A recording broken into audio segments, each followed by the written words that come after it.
Kanina po, nag-order kami ng mga gulay sa Ninja kasi araw-araw gagawa ko ng salad. Pero po, nung dumating yung deliver dito sa bahay, nagulat po ako dahil hindi po yung mga gulay na in-order namin ang dumating, kundi isang katutak na tissues, roll tissue, and also yung mga tissue na sa box. So, yan po. Hindi lang po yan. So, papakita ko po sa inyo kung ano yung mga diniliver ng taga Ninja. So, eto po yan. Meron tissue. Ayan, sa dalawa. Tatlo. Ayan.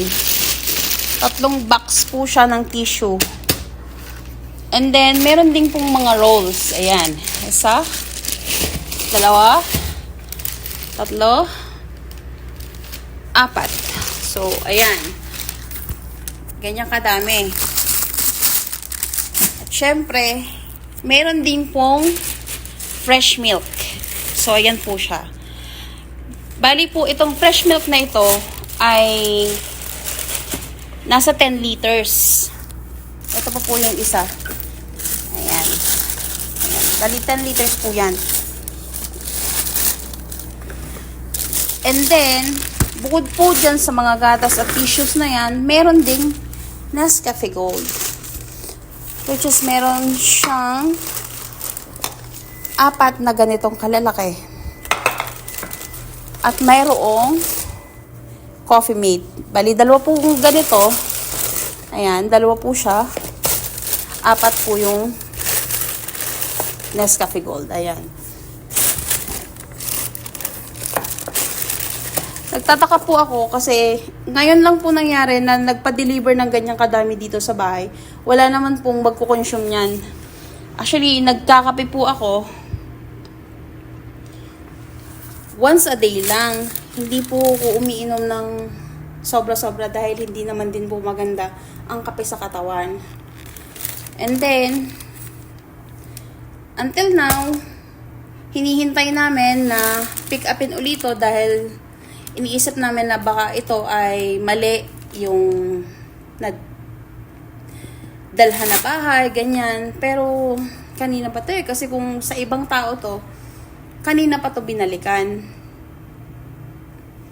So,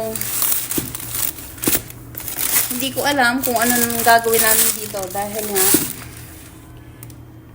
wala namang pumipili. So, ayan po yung aming mga na-receive na isang katutak na tissue at kape. And also yung fresh milk. Kung wala pong pumick up ulit niyan, so hindi ko po alam kung anong gagawin namin dito sa mga gatas na to.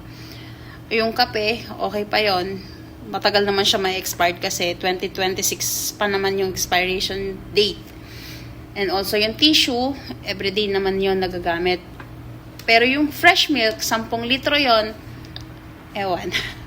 Hindi ko alam kung saan dadalhin yon. Wala naman kasing umiinom dito. Which is gumagamit kami kapag yung nagagawa kami ng kape na kasi meron kaming coffee machine dito sa bahay. Kaya lang nung halos lahat kami dito ay nagda-diet na, wala namang masyadong nagkakape. Ayan. But anyway, until now po, yung mga gulay na in-order namin sa Ninja ay wala pa. At ang i-deliver nyo dito ay isang katutak na tissue at kape. Gatas. Yan. But anyway, alam nyo ho guys, nung last year po, naalala ko, ang taga Carrefour po ay laging nagdi-deliver dito ng mga groceries din. Bawat order po namin ay mayroon siyang libreng sabon. So, nakaipon po kami talaga ng sabon na Ariel. Halos kalahating taon ho talaga na hindi kami bumibili ng sabon dahil kada order namin may kasama siyang sabon. Kaya gaano man kadami yun or kakonti yung in-order namin, meron siya na free. At nung bandang huli, ang sunod na free nila ay yung mga pagkain ng pusa.